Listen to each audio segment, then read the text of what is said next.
Muchas gracias por la invitación y la verdad que es muy alentador que la Comisión de Cultura del Consejo tome este tema para exponerlo, para darlo a conocer. Porque si empezamos desde ahí vamos entendiendo qué está pasando. Yo hace muchos años que hice medicina asistencial, ahora no hago tanto asistencial, pero es muy importante que entendamos que la cultura es la transmisión no formal de los hechos y las vivencias que nos permiten por intelecto hacer uso de nuestras capacidades. Si nosotros intelectualmente entendemos que el maltrato de muchísimas formas que se presenta es un problema, vamos a entender por qué lo tenemos que tratar. La próxima, ¿alguien tiene el pavo? Dale.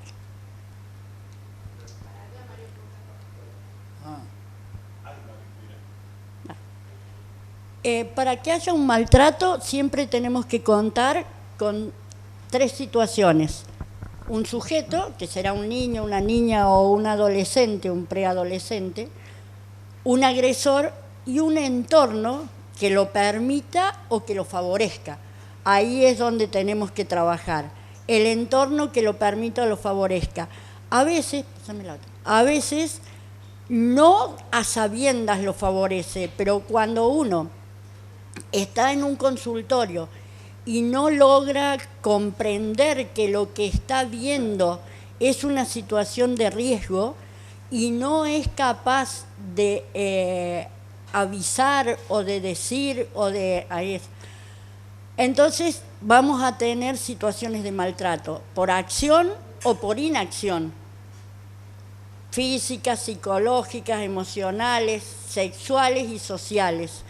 No tenemos que enfocarnos solo al maltrato físico, que sí es grave, pero es el más fácil de diagnosticar o el más diagnosticable, porque es el más evidente, porque es el que más llama la atención.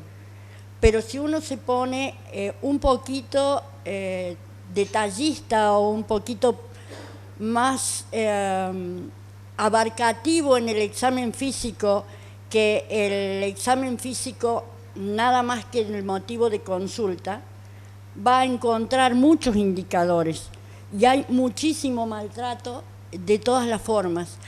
Y esa estadística que leyó recién el doctor Oviedo es muy preocupante, porque si nosotros tomamos como cierta la estadística de UNICEF, de la OMS, son todas bastante parecidas los números, y vemos la cantidad de denuncias de niños o niñas y adolescentes en riesgo por año en la ciudad de Córdoba, vemos que somos divinos. No somos divinos, no denunciamos lo que tenemos que denunciar.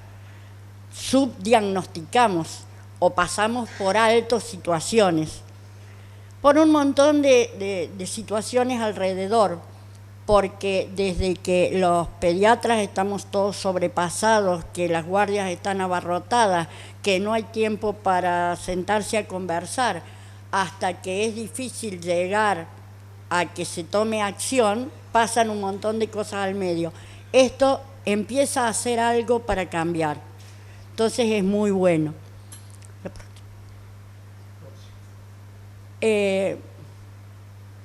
Hay lesiones que son lesiones de alerta, que son lesiones que uno tiene que poder transmitir. El niño es muy travieso, sí, todos sabemos que los chicos entre los 3 y los 6 años son muy activos, hiperdinámicos, algunos son realmente muy traviesos, pero el muy travieso hace cosas de niño de esa edad y tiene lesiones de niño de esa edad.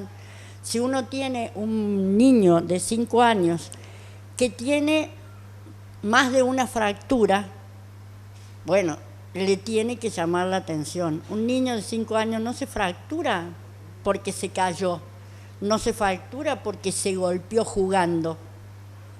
Un niño de menos de 5 años se fractura por golpes muy importantes, que no pueden ser autoinfligidos la mayoría de las veces, porque el mecanismo de choque que necesita para romper el hueso no es el que él mismo puede fabricar. Entonces, cuando vemos esas cosas son las que nos tienen que empezar a llamar la atención. Los hematomas en distinto tiempo de evolución. Esos hematomas en distinto tiempo de evolución, si son todos en el mismo sitio, bueno, sí, se trepa a la mesa, se trepa a la silla y tiene hematomas en el borde anterior de la tibia. Pero si tiene hematomas de distinto tiempo de evolución, unos amarillos, unos violetas, unos negros, en la cara, en la mano, en la pierna, y bueno, ya no es que me estoy golpeando, lo están golpeando. La falta de correlato entre el mecanismo del trauma y la lesión evidente es la más fácil de diagnosticar o la más frecuente de denunciar si el pediatra se involucra. Esa es el gol estándar, digamos. Tenemos un bebé de 2 meses que aparece con una fractura bilateral de cráneo. ¿Qué pasó? Se cayó. ¿Cómo se cayó? Este es un caso real que se fue de alta hoy. Se cayó. ¿Cómo se cayó? Se cayó de la mesa. ¿Cómo se cayó de la mesa? Sí, lo dejé arriba de la mesa y se dio vuelta. Bueno, ahora contame la verdad, porque el bebé de 2 meses no se da vuelta. Lo que quiero significar con esto es que los pediatras o los integrantes del equipo de salud, la enfermera que hace el triage, alguien tiene que empezar a animarse a dar el alerta, porque un bebé de 2 meses no se da vuelta. Entonces, como el bebé no se da vuelta, no se puede haber caído solo. Si fue un accidente, lo conversaremos. Si no fue un accidente, también lo conversaremos o lo denunciaremos. La próxima. En los adolescentes es un tema que a mí me preocupa mucho. Creo que la doctora que hace psiquiatría va a convenir conmigo que es cada vez más frecuente el maltrato en la adolescencia y en la preadolescencia. La percepción de maltrato que tienen los chicos, los adolescentes o los preadolescentes. Y cuando uno se sienta a hablar con ellos, y lamentablemente no hay mucha gente o casi nadie que haga eviatría, entonces nadie los quiere.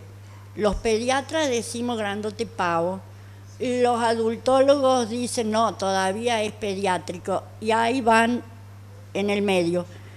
La eviatría todavía no es una especialidad que esté en apogeo, y como con lo que estamos viendo me parece que estamos lejos de que sea una especialidad que va a juntar más gente que la realice. Entonces tendremos que los pediatras y los que hacen clínica médica prestar más atención a algunas cosas. Los cambios de hábitos de los adolescentes, más allá de la adolescencia, tienen que llamarnos la atención, porque que un adolescente sea distraído, está todo bien, está en su edad. Que tenga ideas que vos decís, no, te hace falta un toque de realidad, está bien. Ahora, que tenga pobre autoestima, que cambie abruptamente sus hábitos de alimentación, que sea competitivo con su familia continente, que tenga juegos que no son acordes a su edad. Hay chicos de 10 años, de 9 años, que solo juegan a juegos que son agresivos al 100%. Nada les gusta que no sea tiros, bombas, matar, sangre. Bueno, eso también, ser permisivo en eso, es una forma de favorecer el destrato del niño, porque ese niño va a generar una psicología y una actitud para con la vida que no es la que estamos tratando de enfocar de una adolescencia sana.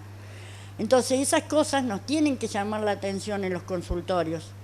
Dibujos de tristeza, siempre caritas tristes, siempre tratar de agradar al interlocutor, siempre mirar al padre pidiendo permiso para contestar. Todas esas cosas nos tienen que llamar la atención. Y hay muchas herramientas para trabajar con esto. Solo hay que verlas y buscarlas. Entender lo que ve porque sabe lo que está buscando. La próxima, por favor. Bueno, los signos indirectos es más o menos lo que dijimos recién, que son las cosas que nos tienen que llamar la atención. Otro. Hay algunas formas un poco menos frecuentes, que es el muy conocido síndrome de Munchausen. Todo el mundo alguna vez lo escuchó nombrar, pero es difícil que a alguien que está en un consultorio alguien le pueda hacer definir qué es un Munchausen. El Munchausen en general es el maltrato por poder. Yo te enfermo, así yo te cuido. Yo soy el superhéroe que te recuida porque vos me necesitas.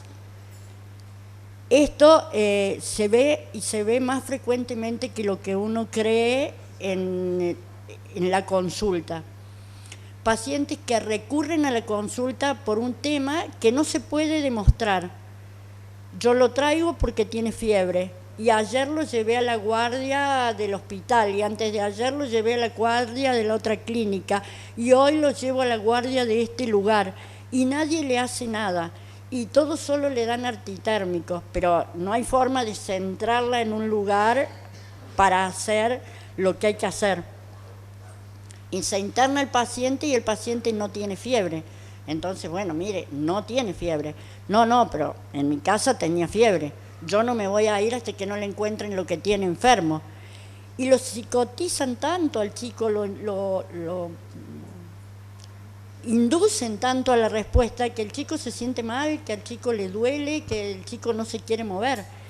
Es un tema muy importante que creo que la doctora después lo va a desarrollar mejor que yo porque ella sabe de lo que se está hablando. Cambian frecuentemente de centros de salud, eso sí, y no es muy frecuente en los niños que no hablan, en los bebés chiquitos, porque no pueden contar, en los chicos que están sometidos por su cuidador, no necesariamente es la madre, puede ser la madre, el padre o la abuela, alguien que comanda el cuidado y que es el que les impide hablar. Vos le preguntás, bueno, vos contame, ¿qué te pasa? Se dan vuelta y la miran a la madre como con terror, ¿puedo hablar o no puedo hablar? Entonces, ahí es donde los pediatras tenemos que intervenir y tratar de descifrar esta cosa. Las justificaciones son terribles. Las justificaciones del maltrato, como lo dice el UNICEF y la OMS, el 63% aduce que son medidas disciplinarias. No, yo le di un coscorrón porque él no se hace cargo, porque no entiende, porque no quiere, porque no hace. No, el papá le pega porque él es muy nervioso. No, la mamá no le da de comer porque ella, pobre, está deprimida, porque no estamos en una situación mala económica. Y todas esas situaciones son maltrato. Son maltrato y hay que entenderlas como maltrato. El chico que no va al colegio porque empieza siendo capricho, porque lo intentó. Todos alguna vez habremos inventado un dolor de panza para ir al colegio. Ahora, si el dolor de panza se reitera 5 veces por semana o 3 veces por semana y la madre lo permite, la madre está actuando por negligencia, la madre o el cuidador que sea. Entonces, todas esas cosas las tenemos que tratar de descifrar los pediatras para mejorar la calidad de vida de nuestros niños, que después van a ser los adolescentes y los adultos que nos van que van a tener su vida. La próxima, por favor. Hay que acordarse de esta escalerita. El 80% de los maltratos son en el entorno de la familia acotada, en el centro de vida. El 80% de los maltratos son ahí. Se publicitan más los que son de otros, el del jardín de infantes, pero aquellos son la mayoría. Y son... mucho que crían con las parejas, pero son más los padres. Son más los padres que las parejas nuevas de los padres. Y cuando el que actúa es la pareja nueva de uno de los progenitores, es con el consentimiento de la otra. Entonces, no minimicemos la búsqueda en el entorno de la familia, del componente de vida o de la familia chica, porque ahí es donde está la mayor parte del problema.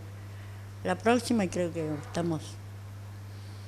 Bueno, esto creo que es lo más importante para que los pediatras entiendan. Alertar, avisar y notificar. Todas las situaciones que nosotros veamos como anormales, todas las situaciones que no se relacionen con lo que tiene que pasar, todas las actitudes que nos llamen la atención. La próxima. La próxima. Notificar a la autoridad competente no significa culpar a nadie de nada, significa decirles: acá hay algo que no me está cerrando. Solo la justicia va a decir si existe o no existe maltrato. No es el pediatra, ni la enfermera, ni nadie del equipo de salud que va a decir que hay maltrato. Lo que vamos a decirle a la autoridad competente: hay indicadores que nos dicen que esto no es lo que yo sé que tiene que pasar. La próxima. Las autoridades tienen todo un montón de leyes para poder actuar y poder intervenir. Próxima. Lo que no tiene que pasar es esto: que nadie diga nada, que nadie haga nada, que quede todo en blanco. Muchas gracias.